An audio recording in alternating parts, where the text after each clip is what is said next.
رات کے 3 بج رہے تھے اور عبداللہ کا فون مسلسل وائبریٹ کیے جا رہا تھا۔ کچھ پریشانی کے عالم میں اس نے فون دیکھنے سے پہلے کہا، یا اللہ رحم۔ فون اٹینڈ کیا تو دوسری جانب کوئی آواز نہ تھی بلکہ سسکیاں تھیں۔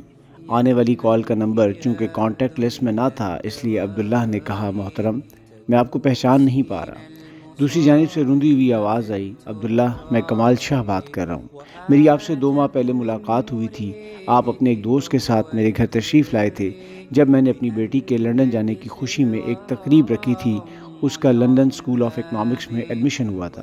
عبداللہ کو ایک دم سے شاہ صاحب کا چہرہ سامنے آ گیا، ایک قد آور، مہمان نواز، ملنسار مگر باروب اور پرجلال شخصیت۔ شاہ صاحب کے ساتھ عبداللہ کی ملاقات گو کہ تفصیلی نہ تھی، مگر عبداللہ نے اندازہ لگا لیا تھا کہ شاہ صاحب درد دل رکھنے والے ایک پرخلوص انسان ہیں۔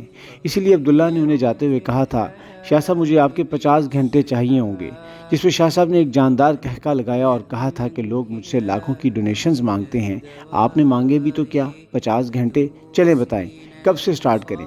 عبداللہ نے کہا، ابھی وقت ہے، انشاءاللہ جلدی بتاؤں گا۔ عبداللہ انہی خیالات میں مگن تھا کہ فون کے دوسرے جانب سے کمال شاہ صاحب نے سسکیوں کے ساتھ پوچھا، عبداللہ آپ نے مجھے پہچانا کہ نہیں؟ عبداللہ نے ایک دم جواب دیا، جی شاہ صاحب محترم، آپ مجھے بھولے ہی کب تھے، جو پہچاننے میں دقت ہوتی، مگر آپ خیریت سے تو ہیں؟ معاملہ کیا ہے؟ شاہ صاحب بولے، عبداللہ اگر اللہ اتنا غفور و رحیم ہے تو وہ میرا خودکشی کا گناہ معاف کیوں نہیں کرے گا؟ عبداللہ کو اپنے کانوں پہ یقین نہیں آ رہا تھا۔ اس نے بہت ہمت جمع کر کے کہا، شاہ صاحب آپ اس وقت کہاں ہیں؟ جواب ملا کہ گھر پہ۔ عبداللہ نے کہا، میں انشاءاللہ 30 سے 40 منٹ میں آپ کے پاس ہوں گا۔ راستے میں ڈرائیونگ کرتے ہوئے عبداللہ ماضی کی یادوں میں کھو گیا۔ یہی بات اس نے اپنے ایک عزیز دوست عبید بھائی سے کچھ یوں کہی تھی۔ عبید بھائی، جب اللہ کہتا ہے فَيَغْفِرُ لِمَن يَشَاءُ وَيُعَذِّبُ مَن يَشَاءُ وَاللَّهُ عَلَى كُلِّ شَيْءٍ قَدِيرٌ، تو پھر اللہ میرا خودکشی کا گناہ معاف کیوں نہیں کرے گا؟ اور پھر 20 منٹ کے وقفے کے بعد عبید شاہد ڈار عبداللہ کے پاس موجود تھے۔ انہی سوچوں میں شاہ صاحب کی کوٹھی بھی آ گئی۔ چوکیدار نے دروازہ کھولا۔ عبداللہ گاڑی سے باہر نکلا تو شاہ صاحب کو پہلے سے ہی لان میں اپنا منتظر پایا۔ شاہ صاحب لپک کے آگے بڑھے اور وہی سوال کیا۔ عبداللہ نے کہا، سورہ بقرہ کی آیت 195 کے حصے میں اللہ سبحانہ وتعالیٰ فرماتے ہیں، وَلَا تُلْقُوا بِأَيْدِيكُمْ إِلَى التَّهْلُكَةِ، اور اپنے آپ کو خود اپنے ہاتھوں ہلاکت میں نہ ڈالو۔ تو یہ اللہ تعالیٰ کا ایگزیکٹو آرڈر ہے، اور اگر ہم نے آرڈر ڈس اوبے کیا تو ہمیں سویئر پنشمنٹ کو فیس کرنا ہوگا۔ لان میں لگی کرسیوں پر بیٹھتے ہوئے شاہ صاحب بولے، عبداللہ آپ کو پتہ ہے کہ میرے 2 بچے ہیں، ایک بیٹا اور ایک بیٹی۔ بیٹا میرے ساتھ فیکٹری سنبھالتا ہے جبکہ بیٹی کا ابھی داخلہ کروایا ہے۔ میں نے بیٹے بیٹی میں کبھی فرق نہیں کیا۔ میں بہت لبرل قسم کا باپ ہوں۔ میں سمجھتا ہوں کہ بیٹیوں کو بھی بیٹوں کی طرح مکمل آزادی دینی چاہیے۔ اسی لیے میں نے اپنے خاندان کی روایات کو پس پشت رکھتے ہوئے بیٹی کے اکیلے باہر جا کر پڑھنے کی خواہش کو بھی پورا کیا۔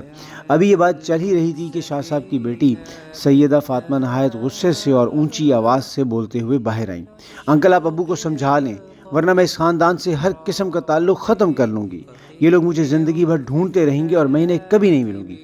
اب عبداللہ کو کچھ معاملہ سمجھ آنے لگا تھا۔ اس دوران شاہ صاحب کی بیگم جو باحجاب خاتون تھی وہ بھی آ گئیں اور بیٹا بھی آ گیا۔ عبداللہ نے کہا، فاطمہ بیٹا آپ مجھ سے پرومس کریں کہ اپنے والد کی باتوں کے درمیان میں نہیں بولیں گی، ہم وہی کریں گے جو آپ چاہیں گے۔ عبداللہ نے شاہ صاحب کو بات آگے بڑھانے کو کہا۔ شاہ صاحب نے کہا، میں نے جب فاطمہ بیٹی سے لندن پڑھائی مکمل کر کے پاکستان واپس آنے کے بعد کیا کرنا ہے کے بارے میں بات کی تو اس نے کہا کہ ہو سکتا ہے کہ میں وہیں سیٹلڈ ہو جاؤں، اور اگر آ گئی تو اپنا کیریئر ڈیولپ کروں گی۔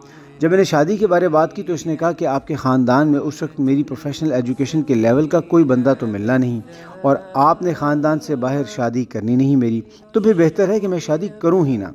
شاہ صاحب بولے کہ جب میں نے کہا کہ چلو میں تمہاری شادی باہر کسی سے کر دوں گا تو یہ بولی کہ آفٹر کمپلیشن آف ایجوکیشن میں 1 سال تک تو ریلیکس کروں گی اور پھر 5 سال تک اپنے آپ کو ڈیولپ کروں گی۔ ابھی میں نے شادی کے جھنجھٹ نہیں پالنے، میں ایک آزادانہ زندگی گزارنا چاہتی ہوں۔ I don't want to be answerable to a person جو تعلیم، دولت اور سٹیٹس میں مجھ سے کمتر ہو۔ اس پر میں نے بیٹی کو باہر بھیجنے کا فیصلہ منسوخ کر دیا، جس پہ ایک قیامت آ گئی۔ مجھے تو یہ سمجھ نہیں آتی کہ میں نے کیا غلطی کر دی جو یہ سب بھگت رہا ہوں۔ یہ سب سن کر عبداللہ نے کہا، شاہ صاحب واقعی آپ نے کوئی غلطی نہیں کی، کیونکہ آپ نے تو غلطیاں کی ہیں۔ جب اللہ نے بیٹے بیٹی میں فرق رکھا ہے تو آپ کیا زیادہ سمجھدار ہیں جو فرق نہیں رکھتے؟ Men and women are not identical, مرد اور عورت ایک جیسے نہیں ہیں، ان کے تو کروموسومز ہی مختلف ہیں، ڈبل ایکس ہوں تو لڑکی، ایکس وائی ہوں تو لڑکا۔ ان کی تو جسمانی ساخت مختلف ہے، ان کا باڈی سٹرکچر ان کے اپنے اپنے سروائیول کے حساب سے ہے، ان کی نیچر آف جاب بھی مختلف ہے، کمانے کی ذمہ داری مرد پہ جبکہ عورت کے ذمہ ایسا کوئی بوجھ نہیں ہے۔ وراثت میں عورت کا حصہ آدھا ہے کیونکہ اس پہ گھر کی معاشی رسپانسبلٹی نہیں ہے، حق مہر بھی عورت کو ملتا ہے۔ اسی لیے تو سورہ نساء میں اللہ سبحانہ وتعالیٰ نے فرمایا الرجال قوامون علی النساء، مرد عورتوں پر نگران ہیں۔ پہلی بات مکمل آزادی کی، تو مکمل آزادی نام کی کوئی چڑیا ہمارے دین میں تو ہے نہیں۔ نبی کریم صلی اللہ علیہ وسلم کی حدیث کا مفہوم ہے الدنیا سجن المومن و جنت الکافر، دنیا مومن کے لیے قید خانہ اور کافر کے لیے جنت ہے۔ ہم سب اللہ اور رسول اللہ صلی اللہ علیہ وسلم کے احکامات کے پابند ہیں، ان کے اندر اندر آزادی ہے۔ رہ گئی بات باہر رشتہ کرنے کی اور خاندانی روایات کی، تو یہ فضول اور فرزودہ رسمیں ہیں۔ نبی کریم صلی اللہ علیہ وسلم کی حدیث کا مفہوم ہے کہ کسی عورت سے 4 باتوں کی وجہ سے نکاح کیا جا سکتا ہے، اس کے حسن کی وجہ سے، اس کی دولت کی وجہ سے، اس کے خاندان کی وجہ سے اور اس کے ایمان اور تقوی کی وجہ سے۔ اور یہ فرمایا کہ اگر تم ایمان اور تقوی کے لیے ہی شادی کرو گے تو یہ بہتر ہوگا۔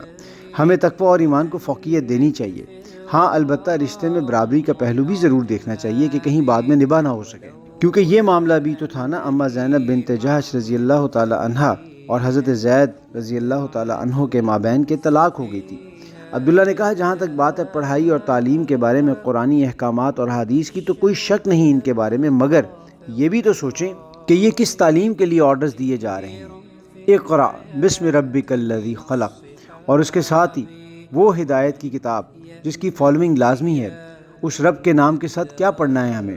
سورہ طٰہٰ کی آیت نمبر 123 میں اللہ سبحانہ وتعالیٰ نے کیا فرمایا ہے؟ فَإِمَّا يَأْتِيَنَّكُم مِّنِّي هُدًى، پھر اگر پہنچے تم کو میری طرف سے ہدایت، فَمَنِ اتَّبَعَ هُدَايَ، پھر جو چلا میری بتلائی ہوئی راہ پر، فَلَا يَضِلُّ وَلَا يَشْقَىٰ، سو نہ وہ بہکے گا اور نہ وہ تکلیف میں پڑے گا۔ عبداللہ نے کہا کہ عورت اور مرد کی تخلیق کے مقاصد ہی مختلف ہیں۔ عورت میں ممتا کی تڑپ ہے، عورت سے نسل چلتی ہے، ظاہر ہے کہ شادی کے بندھن میں آنے کے بعد ہی ہوگا نا۔ عورت میں اولاد کے ساتھ محبت و ہمدردی کا مادہ زیادہ رکھا گیا، اور اس کا ثبوت ہے سورہ حج کی آیت نمبر 2 میں فرمایا یوم ترونھا تذہل کل مرضعۃ عما ارضعت وتضع، جس دن اس کو دیکھو گے بھول جائے گی ہر دودھ پلانے والی اپنے دودھ پلائے کو اور ڈال دے گی، کل ذات حمل حملھا، اور ہر حمل والی اپنا حمل گرا دے گی، وتری الناس سکارا، اور تم دیکھو گے لوگوں پر جیسے نشہ طاری ہے، وما ہم بسکارا ولکن عذاب اللہ شدید، اور ان پر نشہ نہیں ہوگا بلکہ اللہ کا عذاب بڑا سخت ہوگا۔ عبداللہ نے کہا اگر میں آپ کو ایک ایسی گھڑی دکھاؤں جس کی قیمت 5 لاکھ ہو اور میں اس کو 50,000 میں آپ کو دینے پہ تیار ہوں، مگر ساتھ یہ بھی بتا دوں کہ یہ خراب ہے اور کبھی بھی ٹھیک نہیں ہو سکتی، تو کیا آپ اسے خریدیں گے؟ اور اگر میں یہ کہوں کہ خیر ہے یار اپنے کپڑوں سے میچنگ کرنے کے لیے یہ آپ لوگ پہن لیں، تو اگر آپ سمجھدار ہیں تو کبھی بھی نہیں خریدیں گے، کیونکہ گھڑی اپنا مقصد پورا نہیں کر رہی۔ اسی طرح عورت کی تخلیق کا بھی ایک مقصد ہے، اگر وہ مقصد ڈسٹرب ہو جائے گا تو کبھی بھی سکون نہیں ملے گا۔ عبداللہ کی باتیں فاطمہ اور شاہ صاحب پہ بجلیاں گرا رہی تھیں۔ بیٹی کی روبدار سرکش آواز اب سسکیوں اور ہچکیوں میں بدل چکی تھی۔ فاطمہ شاہ صاحب کے قدموں میں گر گئی، بیٹی کے نہ تھمنے والے آنسوؤں نے الفاظ کا روپ دھارا اور باپ کے گلے لگ گئی۔ باپ کی آواز بھی غمگین تھی۔ فاطمہ بیٹی کے ہاتھ باپ کے سامنے جڑے ہوئے تھے۔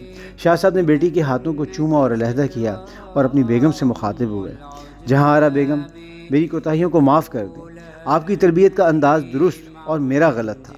بیگم جہاں آرا جو کتنے سالوں سے اولاد اور خاوند کے غلط نظریات کے سامنے استقامت کا پہاڑ بنی ہوئی تھی، احساس تشکر سے ضبط کے بندھن ٹوٹ گئے، اپنے باحجاب چہرے کو آسمان کی طرف اٹھایا، آنکھیں بند کر کے اللہ کا شکر ادا کرنے لگیں۔